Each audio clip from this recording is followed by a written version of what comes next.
গোকুলনগর রাস্তার মাথা এলাকায় ইকো গাড়ির ধাক্কা মেরে বিশালগড় থানার মূল ফটকের সামনে গাড়ি ফেলে রেখে পালিয়ে যায় চালক। ঘটনা শনিবার বিকেল ৩টা ৩০ ঘটনাস্থলে বিশালগড় থানার পুলিশ।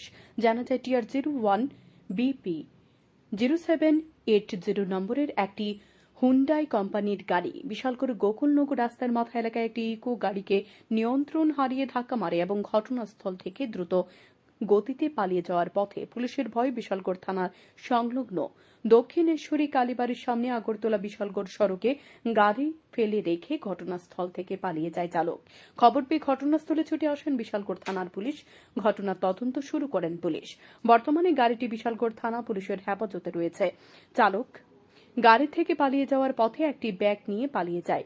অনেকে ধারণা করছেন এই ব্যাগের মধ্যে বোধহয় নেশা জাতীয় সামগ্রী রয়েছে। তাই নেশা সামগ্রী পুলিশের হাতে ধরা পড়ার ভয়ে গাড়ি ফেলে রেখে নেশা সামগ্রী নিয়ে ঘটনাস্থল থেকে চালক পালিয়ে যায়। কি হইছে?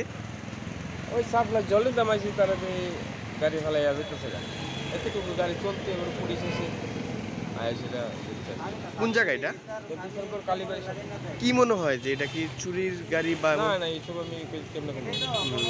গাড়ি হঠাৎ করে তারা গাড়িটা ফালাই গেছে গা? হ্যাঁ। এটা কি তারা দৌড় দিছে না না না, দৌড় লাইন না, তারা যেতেছে না। গেছে গা না? পুলিশ আগে কি দেখছে? পুলিশে তো দেখছে গাড়ি চলতি, মানে কোনো গান বাজতেছে। গান বাজতেছে। এখন আপনারা কি আতঙ্ক হয়ে গেছেন না ব্যাপারটা? না, আমি তো কিয়ের গাড়ি না কিয়ের গাড়ি, এখন তারা দেখছে সাংবাদিক এসে পুলিশ এসে। Bureau report, news daily Bharat.